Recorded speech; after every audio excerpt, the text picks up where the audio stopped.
Y lo que se está planteando también es que a nivel mundial va a llegar el momento en que uno puede tener incluso el dinero y no va a haber mucha producción.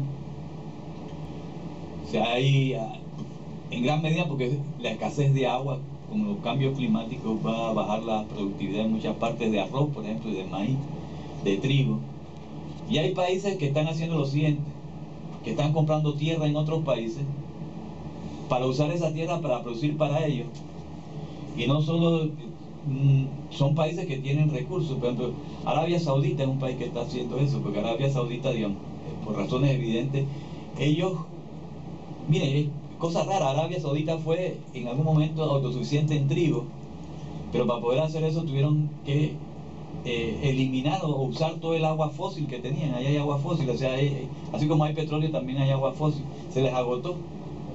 Y esos países ahora tienen que alimentarse, y lo que están haciendo es comprar tierras en África y en Sudamérica, no para que eso se produzca para que la gente que vive en esos países se alimente, sino es con destino. Y eso entonces también le da acceso al agua de esos países. Entonces, frente a esa situación, un país como el nuestro, que tenemos la gente, que tenemos universidades que pueden hacer estudios agroforestales, que tenemos la tierra y que tenemos gente que puede hacer eso, digo, lo lógico es que tuviéramos que tener una política no solo de seguridad, sino de soberanía alimentaria, ya que nosotros mismos pudiéramos producir y asegurar que bajo las condiciones que sean, este país se puede autoalimentar en lo que pueda. Obviamente nunca vamos a producir uvas o cosas de ese tipo, pero digamos lo esencial, ¿verdad?, que es el alimento diario, eso nosotros lo debíamos de poder. Sin embargo, no hay ninguna voluntad. Y lastimosamente, incluso, digamos, en los planteamientos que están haciendo los políticos en este momento, no se está tratando este tema, que nosotros pensamos que es un tema fundamental, porque es el tema básico, que es asegurar. Hay dos cosas fundamentales, que son derechos humanos, hay que llevarlos a ese nivel, que es el derecho al agua y el derecho a la alimentación. Tenemos que verlos como derechos humanos. Y eso significa lo siguiente, o sea, una política de cero hambre, que no es una política difícil ni nueva, es una política, por ejemplo, que fue bien exitosa en Brasil. Incluso el que primero la dirige fue Frei Beto, que fue el primer encargado y el que lo montó, después ya él lo dejó funcionando.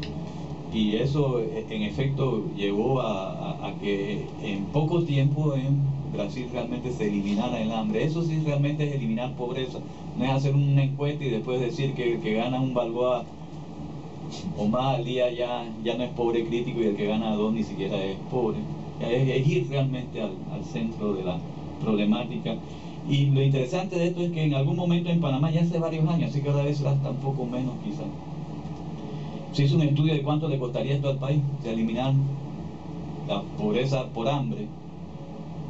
Para eliminar la pobreza por hambre, con un poquito menos del 1% del Producto Interno Bruto se puede eliminar esa pobreza muy crítica que es la de hambre. Entonces, si el país crece al 11%, ¿cómo que de ese 11% no podemos coger uno para hacer esto? Yo creo que realmente esas son las cosas que habría que empezar a pensar en el país, que son las cosas que concretamente pueden resolver. Y si usted junta la educación con la alimentación, ahí entonces realmente está caminando por el lugar que habría que caminar. Está planteando usted una propuesta frente a eso. Hay una propuesta de política de cero hambre, que es como se debe plantear, y del uso de los réditos del crecimiento económico de Panamá, que es de 11%, para invertir, aunque sea el 1%, para mitigar el problema de la hambre extrema, de la pobreza extrema, que es la pobreza de hambre. Ese es el planteamiento. Exacto. Esa sería una de las plataformas o parte de la plataforma política del candidato Jované, que el profesor Juan Jované le plantea al pueblo panameño. Nosotros queremos ver cómo podemos contar con su respaldo para llevar a desarrollar esta propuesta. En efecto, esa es una propuesta básica, porque ese es uno de los ejes. Además, mire, nosotros estamos gastando 1.000 millones de balboas básicamente en importar alimentos. Supóngase que nosotros usáramos una parte del excedente del canal para resolver este problema.